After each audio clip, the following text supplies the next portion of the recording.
এখনকার প্রতিটা মানুষই তার উন্নতি নিয়ে ব্যস্ত। আপনারা উন্নতি করতেছেন, আমি এখানে বাধা দিব না।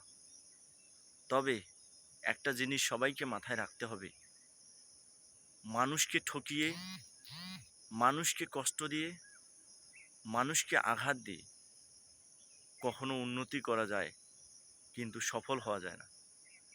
আপনি হয়তো উপস্থিত উন্নতির মুখ দেখতে পারবেন, কিন্তু সেই উন্নতিতে আপনার পরিতৃপ্তি মিটবে না।